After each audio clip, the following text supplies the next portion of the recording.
Hey guys, Ray from loveyourrv.com, and today I have a little bathroom job. I'm gonna replace a broken fan, exhaust fan for our bathroom vent. You can see there's the cheesy little fan they install. So we're over 8 years now, and finally it's had the biscuit, won't even turn on. It was starting to make kind of a noise as the bearing was failing. Finally it quit, so I've decided to upgrade it to a different type of fan and not replace it with these little noisy little ones. So let me give you a look at that fan. Here we are. It's called the Vortex fan. So you can see it's a little bigger fan, bigger size fan. It's supposed to be a little quieter and move more air. It's supposed to convert fast and easy with just a Phillips head screwdriver. And I don't have to pull the vent out or anything. I can just install it from below, so that's kind of a bonus. I thought about updating it with one of those fantastic vent fans or maybe another one, but they're all pretty expensive. And we just have a small room specifically just for our toilets, so it's really only got one job, and that's to get rid of odors in there. So I think this one will do the job. Unclip that bug screen there. You can hear that.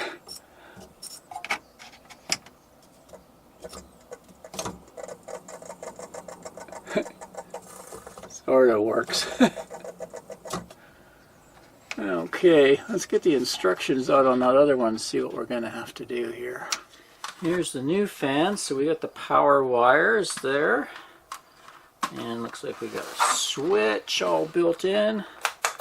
And a screen built in, and then this little thing goes on here. I guess that'll be the turning thing to open the vent. Gave us a few different screws, not sure what that is, wire nut, and then we get a blurry set of instructions here. Looks like it can replace a few different models. So it looks like first I have to take apart the old existing stuff and remove all it. And then I can start putting in the new stuff. Take my Phillips screwdriver. Well, right away things are a little more involved in what the instructions say. I got the bezel down from around here, the cover. They said called it a garnish. Nice translation. And they're thinking there's going to be wire nuts in here, but I have crimp connectors on the wiring, so I'm going to have to cut the wires and put in some butt connectors there to reconnect the wires. This will get taken off here. So again, you can see where the 12 volt wiring comes in from the RV wiring right here. So if you're ever thinking you need to grab 12 volts from somewhere, this is probably a good place to get it. You can see right up in the roof rafters here. It's coming out of there. It's also a good time for me to take a look at all the wood up here, make sure I got no wetness or anything, no roof leaks going on from around this vent. Everything looks good. So yeah, I'm going to cut the wires here black and white, and then get rid of this fan. Looks like you can unscrew the fan motor there, clean things up a bit, and I can attach the new fan in place. Let's take the cover off this junction box. You can see inside all it's doing is the wires are running through, so they must use this same frame for all sorts of different things, but in my case it wasn't used at all. Ready for the install. So I just measured the polarity on this. The black is the positive 12 volt on the RV, and the white is the negative. That's just figuring that out with my multimeter. And it looks like what's going to happen is it's going to screw into, there's a hole up here with a screw hole along this bracket and another one there, and then this, the gear will fit in from the new one and be able to adjust the lid just like that. There's my old pieces. There's a little cheesy little fan that was in there, and you can hear the motor.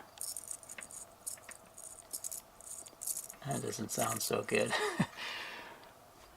So I just took apart the other one to show you the replacement motor. You got a lot bigger motor on there and a lot bigger fan going in. So That should be a pretty good upgrade.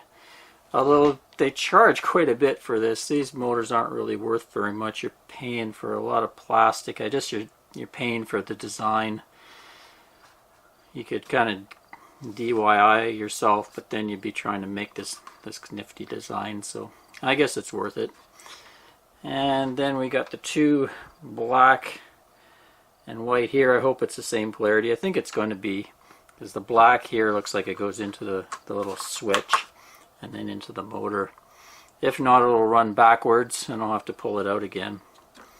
But we'll see. We'll put her together and we'll put her up in the vent there and see how it works. Connected up the wires with a couple butt connectors there, slicing them together. Also, where this junction box was, I kind of ham-fisted that out of there. It was riveted to the frame up there. So I got rid of that because all it's going to do is block airflow. So it's not really needed in there anymore. So we'll put the new Vortex up there, screw it up into those 2 points there. Hopefully it's going to fit in this opening fine. And hopefully it will mate up with its vent opening mechanism there. So first attempt here, it didn't line up with this thing. I noticed there is an adjuster here. I can pull this and move it over. It actually has a couple different slots here. So I got to move that over to the next one. Got her lined up and everything. Mine's a little on a slant because my roof vent is slightly slanted. It's so close to the edge. So now I'm just going to go up on the roof and just dress those leads up there. They're just kind of hanging anywhere. I'm going to put some zip clips on them. A little breezy up here. Lots of current going by on the passage today. Fall's starting to come. I can sort of feel it. So here we go.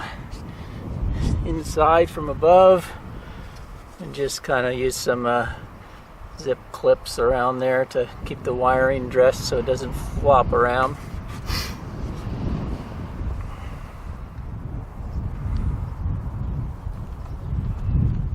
There we go, all assembled. The bezel back in place, added the knob for the vent. That's all working right. Screen up here, so let's give her a test.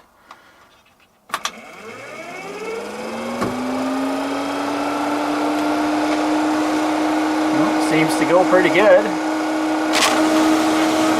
Well, must have got the leads on right. It's definitely sucking out. Looks like it moves a lot of air. So this is just a single speed. There is one for a little bit more money where you can get a reversible switch and I think 3 speeds, but because we just used it in this little bathroom area, I didn't feel we need that. We just need something to do the major job of getting rid of the odor. I think that's going to work quite well. Let's check the airflow under here. Oh yeah, looks pretty good. Did kind of darken the room a little bit because there's a lot more plastic in the way, but I don't know if that's good or bad. Guess it's okay. There you go. Till next time, Ray from loveyourrv.com. Thanks for watching, everyone. Cheers.